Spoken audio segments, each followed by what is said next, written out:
Is Mike Evans re-signing with Tampa an indication on how Houston will approach free agency? And we talk about the pool full of talent, how this year's rookie wide receiver class has first-round gems and late-round diamonds in the rough. You are Locked On Texans, your daily Houston Texans podcast, part of the Locked On Podcast Network, your team every day.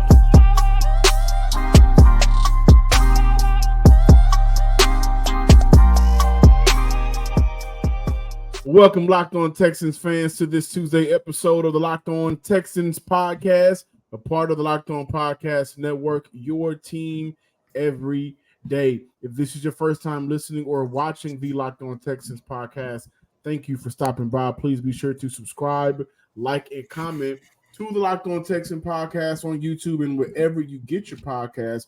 And thank you to all of our returning listeners lending your ear for another episode of the Locked On Texans podcast. We're a credential media member on the other side of the screen, Cody Davis, Sports Illustrated Zone, and myself, Texans football analyst John, some Sports Guy Hickman, continue to talk Texans. We got a fun show today, right? Free agency is popping. Combine talk is I think a extension of what we've been talking about, and it all kind of flows together with how this team is going to approach the offseason. We look at the running back prospects for the Houston Texans. Should they go early, second, third round? Can they find some guys late? We also have that same conversation with the wide receiver prospects for the Texans. But we open up today's show looking at Mike Evans, the Tampa Bay Buccaneer, five-time Pro Bowl receiver. Mike Evans reached a 2-year, $52 million contract agreement that includes $35 million in guarantees. His agent, Derek Gilmore, said the deal, which averages $26 million per year, is the largest for a wide receiver. Get this old on his third contract. I think that's he deserves it, man. He deserves it. But I think that piece of information, this old on his third contract, is important. We look at the Houston Texans. Houston has nearly $70 million in cap space. They have been linked to Mike Evans for a good part of this past month, up until the combine, where Nick Caserio and D'Amico Ryans recently made it clear that the Houston Texans has a type. We all got a type, whether you like them brown skin, light skin, however you like them. We all got a type. And for Houston, it's separation creators. Didn't necessarily sound like Mike Evans was in that bunch. My thoughts, Cody, when I look at this situation, we've been saying it, and I truly believe Nick Caserio and D'Amico Ryans have a plan to maximize their dollars in free agency. They will maximize that money in free agency. And a player like Mike, who is still good, but again, he is older. And you look at his age, he wanted too much for his age, which plays a factor in his value for a team like the Houston Texans, who will have to sign Nico Collins to an extension soon, and they have that similar role. You look at a younger version, of course, but they're two similar receivers. Plus, I think you mirror your money behind the identity of your coach. And with free agents like Chris Jones, Christian Wilkins, L'Jarius Sneed, I can't see a scenario where Houston doesn't come out with a top premier defensive player. And in order for them to do that, I think $26 million per season for Mike Evans, when you have Nico Collins, who will be here for an extension next year, it's just irresponsible, not fiscally smart. And I think for Houston, this was the right move to back out. This is a perfect opportunity to say, we like what you've done in the NFL, but what we vision from our head coach, right, this is what he wants for his team. And defensively, I think they're going to look at the market and say a bulk of this $70 million will go to a premier defensive player. If not one, we may look at a situation where it's two. And I like where you're coming from, John. First and foremost, let me just say I would have loved to see Mike Evans return home for a homecoming to finish out his career. However, just knowing that he was going to command that much money, I thought that it would have been in the Houston Texans' best interest to back away from the deal. And not only just back away, use that money to put together more of a complete team. John, I like the fact how you already touched on, having the identity of your head coach. I can't tell you how many times I came on this show throughout this whole entire offseason so far and told you guys how much Coach DeMeco Ryans value defense, how much Coach DeMeco Ryans value improving that defensive line. But John, to me, I just feel like with that $26 million, with the extra $26 million that they have as of right now, I just feel like there are so many ways where they can address other needs. I mean, I played around with some of the money before we came on this show. I mean, with $26 million, for the sake of this argument, you could sign Saquon Barkley for his max market value of $12 million and then go out and sign somebody like Kendall Fuller, somebody that we have been talking a lot about in terms of who's going to start opposite alongside Derek Stingley Jr. That's $26 million right there. Or I know we talked a lot about how can the Houston Texans improve their wide receiving core. For me, I always felt due to the emergence of Nico Collins and Tank Dell, I just felt that those two guys gave the Houston Texans an opportunity to say, you know what, let's not spend too much money on this position group, but that's going to give us an opportunity to build around other position groups that we need, i.e. the running back position. But at the same time, they could still use that extra $26 million to improve the wide receiving core as well. Playing around with it again. Say if you go out and sign Saquon Barkley to his max market value of $12 million, then you can go out there and sign a guy that you have been really high on, Curtis Samuel, whose market value is at 12. That's going to give you an average salary between two guys at 24. So that roughly leaves you about what? An extra $2 million to spend. Then with that extra $2 million, you can go out there and re-sign somebody like a Khalil Davis, somebody that was very valuable. Fairbairn was a free agent. Kaimi Fairbairn, like that extra $2 million that you can save by not spending that much money on somebody like Mike Evans. I think that was the perfect plan for the Houston Texans. By the way, John, you hinted at it. I think we definitely got to talk about it now. Nick Caserio, I'm standing right there inside the Indiana Convention Center, next door to Lucas Oil Stadium. We are talking to Nick Caserio during his media availability at the NFL Combine. Nico Collins wasn't nowhere on nobody's mind. Nick Caserio brought up Nico Collins' name and the possibility of him getting a contract extension at least for this offseason. As of right now, Nico Collins' market value, and I get it, is based off of the phenomenal season that he had. But as of right now, Nico Collins' market value is $23 million. So that would have put the Houston Texans in a position where, let's say for the sake of this argument, you did go out and sign Mike Evans to $26 million. Then you was going to have two guys at one position group paying them at least what, $45 to $50 million. That's way too much. I'm all about building around CJ Stroud on his rookie deal, giving him as many weapons as possible. And then you also got to take into consideration one or the other.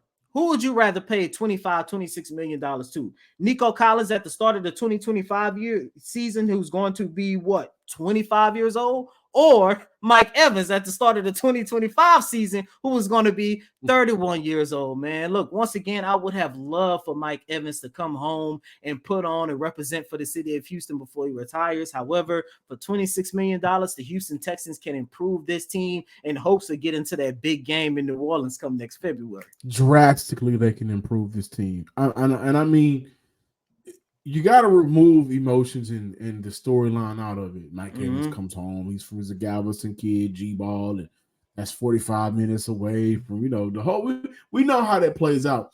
But you have to start following what your general manager, we're speaking about Nick Caserio, what he has routinely done. Now, I think things are going to be a little bit different this year because this is a different team.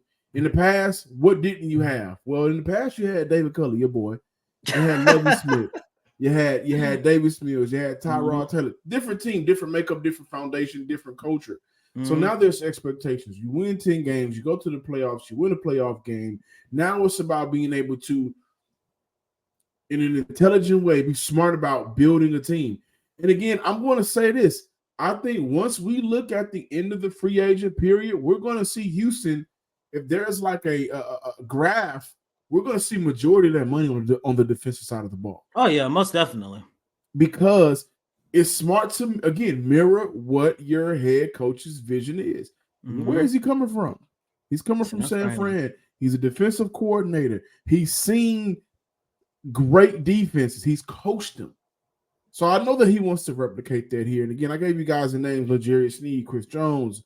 Those two guys from the Kansas City Chiefs. Christian Wilkins won't be tagged. So he'll be able to go out there and find a new home. And his name is linked to the Houston Texans. It's going to be interesting to see. And I also want to say that in 2022, Bobby Sloyd last season with the 49ers, both Brandon Ayuk and Deebo Samuel were top 15 in the league in creative separation. They were 6th in the league that year in scoring. The vision is clear for them offensively, though. I don't want to get too caught up in what D'Amico wants. The vision is clear. You replace Brock Purdy and put C.J. Stroud in, those results can be either replicated or surpassed. And they want somebody to come in that's going to be able to do what? Get open. And now, Cody, we're hearing behind closed doors that Houston and Saquon Barkley might not be a done deal like everybody thought. Now, how long I've been saying this, but even though Saquon wants to be in Houston, you had an opportunity to be out there at the combine, and we know chatter. Cody, what's going on with that situation? Yeah, man, it seems like the Houston Texans, they are not as high on Saquon Barkley because it all has to go back to money. And from what I've been told, the way the Houston Texans would like to make up their running back position, they want 2 valuable running backs that they can utilize, which lets me know that there is a possibility that Devin Singletary can definitely be back here in the city of Houston, representing for the Houston Texans, playing for the Houston Texans once again. And then, John, if that is the way to go, I am totally okay with it, because regardless of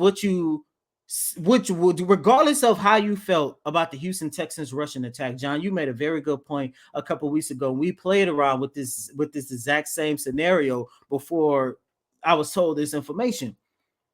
If not for the Houston Texans wasting so much time on Dameon Pierce at the start of the 2023 season, we would have been looking at Devin Singletary as a 1K rusher. Yeah, and I also want to say this. When you look at guys that's out there right now that Houston can bring in and be an impact player, you wonder how much money DeAndre Swift is going to command on the open market right now. Not a lot, right? Not $12 million worth. Devin Singletary, not a lot, not $12 million worth, right? I don't know the numbers. I don't have the numbers right in front of me, but last time, sorry to cut you off, but the last time that I looked at Singletary's market value, I want to say it was roughly around the 6 to 7 million, which makes sense because if the best running back on the market right now is Saquon Barkley, if he is commanding 10 to 12, that definitely falls in line with what Devin Singletary could possibly be signed to. So look at that. You get 2 guys for the price of 1, and both of those guys can be impactful. And we'll talk about how Houston can add a running back from this draft. Loaded running back draft class. I don't think it's like, there's no first round guys. I think if Jonathan Brooks was healthy, he'd probably be the only first rounder. There's some guys that Houston can find between the 3rd, 4th, and 5th round that makes sense here in Houston. As we talk about a lot about Mike Evans, we got to look at the wide receiver prospects for the Houston Texans that I think with the amount of talent coming out of this year's draft at the wide receiver position, Houston has a ton of options. We're talking pass catchers and some fast ones next on the Locked On Texans podcast. This show is sponsored by our friends at BetterHelp. What's the first thing you do if you had an extra hour in the day? A very important question. Would you take a nap? Would you go for a run? Would you watch a movie? Would you watch a new show? I'm hearing Shogun on Hulu is crazy right now, so I can't wait to watch that. It's a lot of things you can do with that extra hour, right? We get it.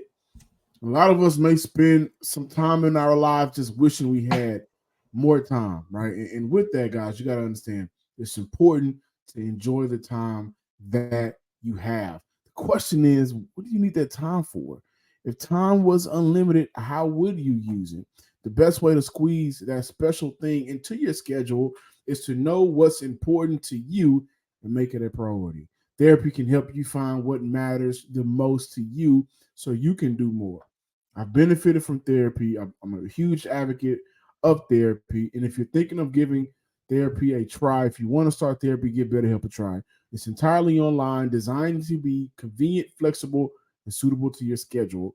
Just fill out a brief questionnaire to get matched with a licensed therapist and switch therapists at any time for no additional charge. Learn to make time for what makes you happy with BetterHelp. Visit BetterHelp.com/locked on today to get 10% off your first month. That's BetterHelp, HELP.com/locked on. Welcome back in, ladies and gentlemen, to this Tuesday installment of Locked On Texans. So, John, as I alluded to in the first segment, man, due to the emergence of Nico Collins and Tank Dell, I felt that the Houston Texans could kind of back away from, putting too much money into their wide receiving core. However, I definitely do believe that in order to improve this wide receiving unit, I would love to see them do it through the 2024 NFL draft, because I do believe there are several wide receiver prospects that the Houston Texans can go out there and draft. And I feel that's going to give this offense an opportunity to be explosive, as explosive as they want to. Now, before moving on, I do want to make this quick point. Following the NFL Combine, I had an opportunity to talk to someone, and they told me that the number one thing that the Houston Texans are looking for in terms of their next wide receiver,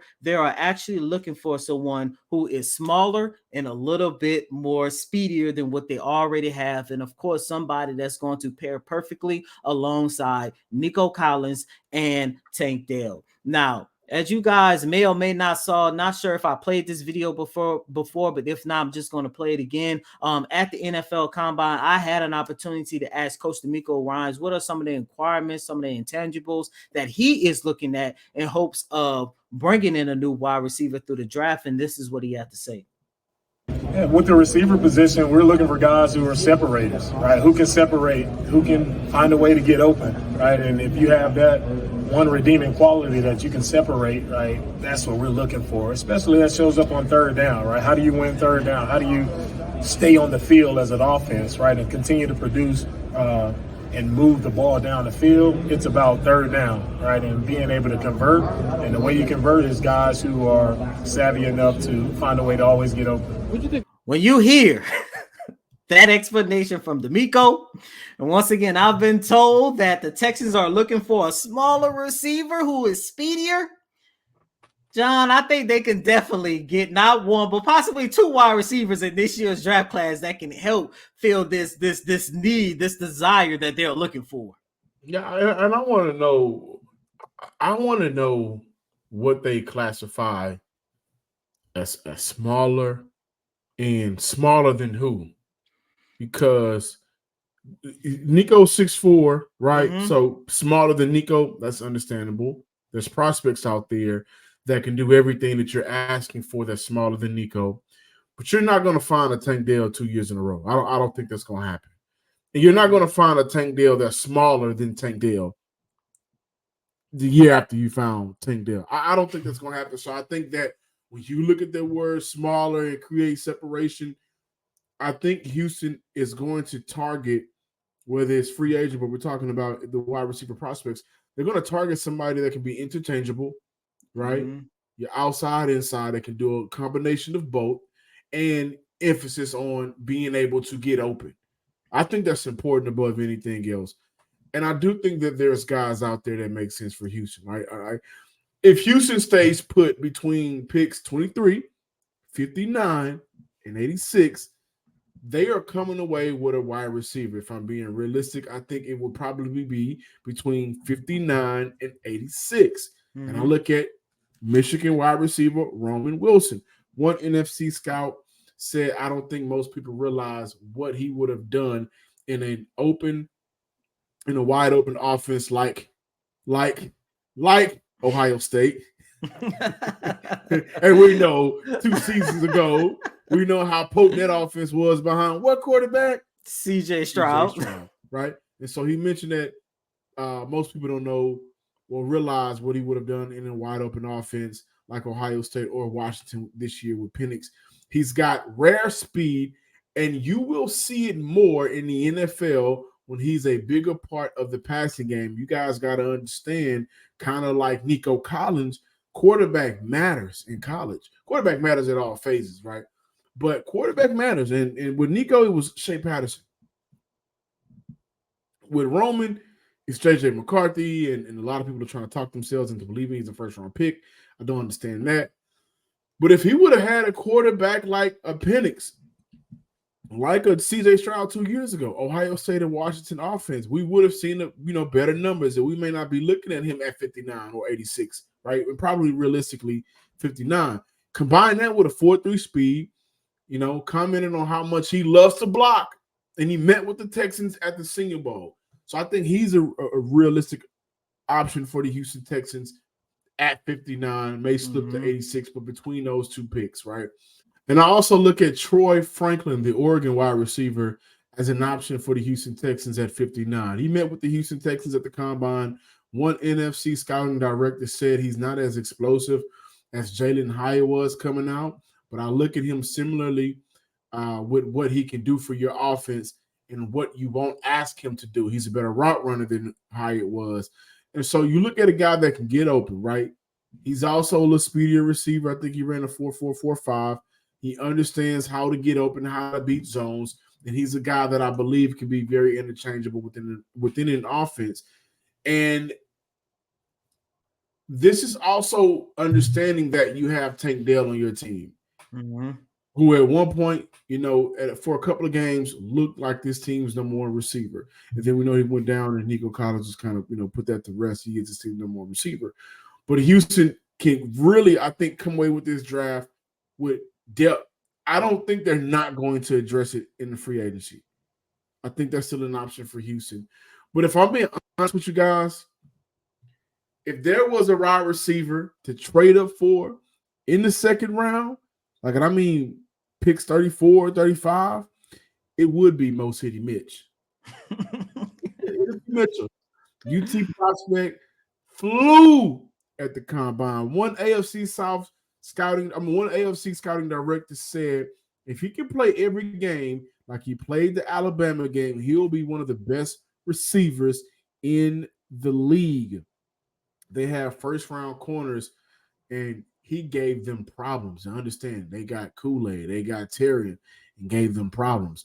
And depending on how big the Texans are on Brian Thomas, the LSU wide receiver who ran a 4.3, I can understand a scenario depending on how they approach free agency where they look to trade up for him. There's also another scenario I want to talk about with you guys later this week. Of course, I figured you was going to go that way. But John, really quick, even though he didn't have an opportunity to compete at the NFL Combine due to a shin injury, how do you feel about Anaya Smith? Because I know, for me, and I know I hinted at this last week, for me, I kind of felt like that is the type of receiver that the Houston Texans may be looking at, because it's not Anaya Smith. He's like 5'9", 5'10". We know what he was able to do at Texas A&M, but he is the definition of what I've been told. I'm looking at him, saying to myself, he's definitely somebody that the Houston Texans can go after day 2 of the NFL draft. I'm not against it. I'm not, but I do think that there are going to be guys that will be number one healthier in this. Why? First of all, pause. Why is everybody I like is dealing with some type of injury right now? Kool-Aid, Anaya Smith. I know we're gonna talk about the running back prospects in the next segment, but he's still number one on my running back draft board, and that's Brooks. Come on, man. I'm just having bad luck this year. You are bad luck. No, but I think that there are going to be guys that are more talented than Anaya Smith. That's no knock to him. But when you combine that with the fact that you're not able to compete right now, will he be able to compete for the Pro Bowl? I mean, not Pro Bowl, for the Pro Day? For the Pro Day. They haven't, at least from what I know, there haven't been any word. All I know is sometime this week he's going to meet with a specialist. So I'm pretty sure after that meeting, then he's going to decide whether or not towards the end of this month he's going to be able to compete in a Pro Day, which, by the way, I know we mentioned this last week, but Anaya Smith did meet with the Houston Texans at the Senior Bowl as well. Yeah, I think they're going to be guys that are just talented, more talented than he is, and you combine it with the health. And also him not getting an opportunity to compete at the combine and may not compete at the pro day. When you look at some of these wide receivers that can really boost their stock because they're going to be catching passes from guys that they know already. Mm-hmm. That is also going to propel them. And with them being propelled up, you're looking at wherever he's ranked right now, guys are going to be over him, and that's just going to push him down. Yeah. So, and speedy recovery to him.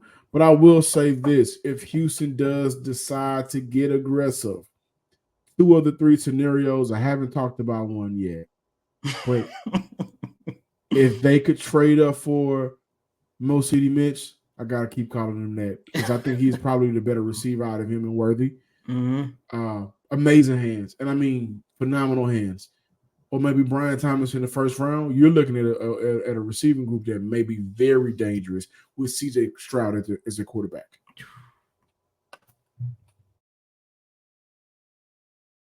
Get buckets with your first bet on FanDuel, America's #1 sports book. Right now, new customers get $150 in bonus bets with any winning $5 bet. That's $150 in your pocket if your bet wins. Bet on all of your favorite NBA players and teams with quick bets, live same-game parlays, exclusive props, and more. Just visit FanDuel.com/lockedon and shoot your shot. FanDuel, official sportsbook partner of the NBA. Welcome back in, Locked On Texans listeners and viewers.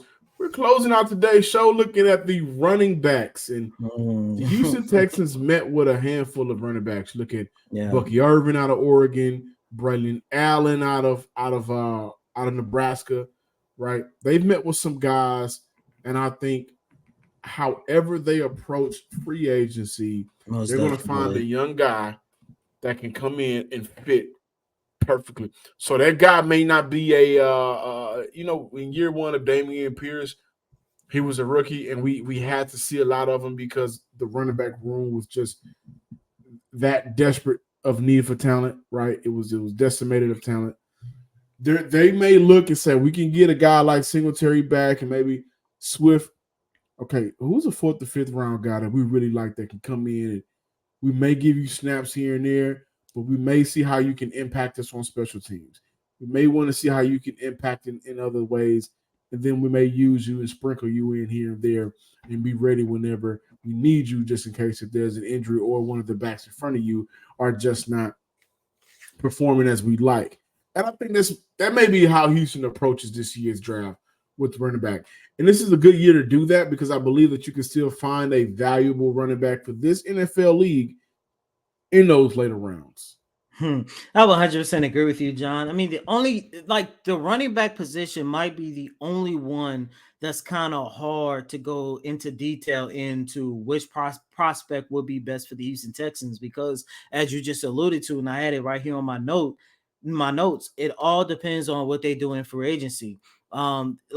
For example, you guys know I've been very high on Jonathan Brooks. He's the best running back coming out this year's draft. However, whether injured or not, if they crush free agency and they bring in Saquon or you bring in Swift and pair him with Devin Singletary or whatever the case might be, then that's going to shift your plans for potentially drafting, let's say, a running back in the 2nd or 3rd round to, like, say, you're going to wait until day 3. Jonathan Brooks, injured or not, is definitely not going to be there come day 3 of the NFL draft. It just won't happen. However, if you, for the sake of this argument, botch free agency, miss out on everybody, and you're looking at a situation where you are forced to draft a running back a little bit sooner, a little bit earlier than you would like to, then I would say, okay, we can definitely dive into some of the top running back prospects that's coming out in this year's draft class. John, forgive me for saying this, but I do not believe that this running back class is that deep. Outside of a handful of guys that I know without a shadow of a doubt they are not going to be there come day 3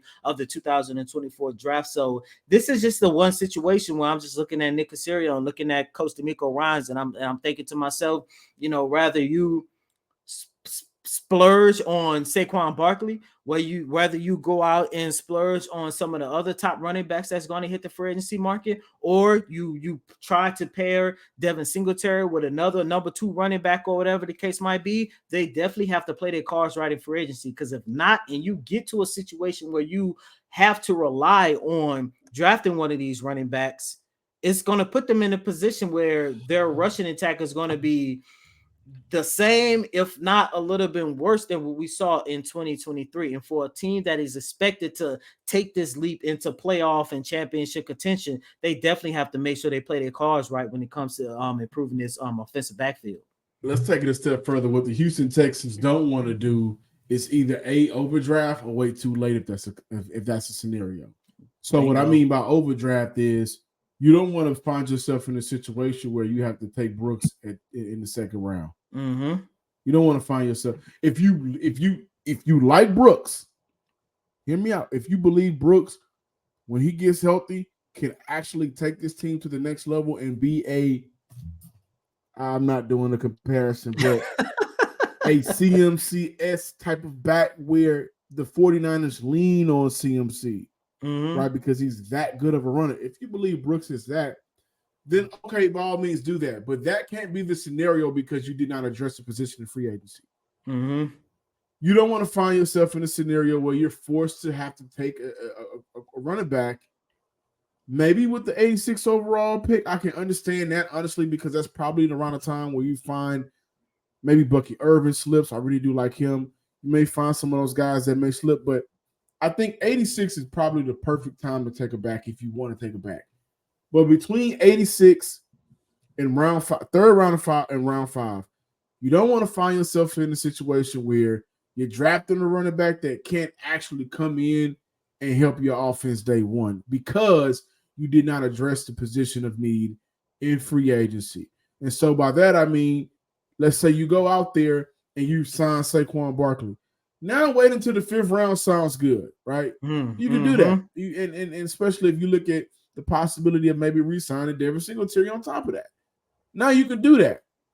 But you can't not sign Barkley. You can't not sign Swift and then have to either overdraft or wait too late to draft.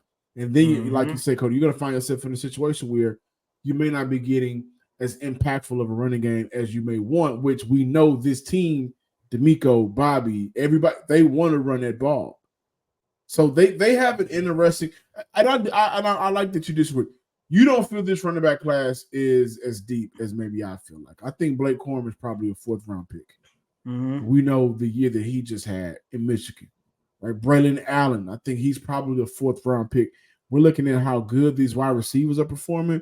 And this is a passing league. Some of these running backs are going to fall.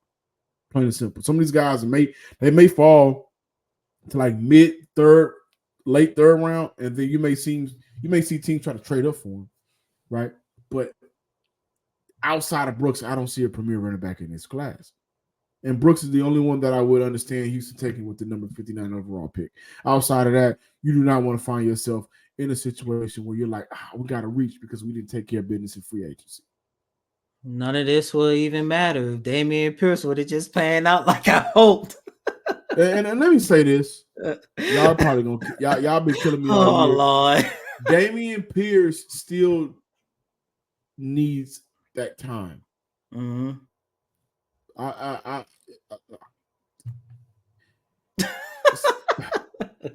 I'm going to say this, and I'm going to be very for real about it.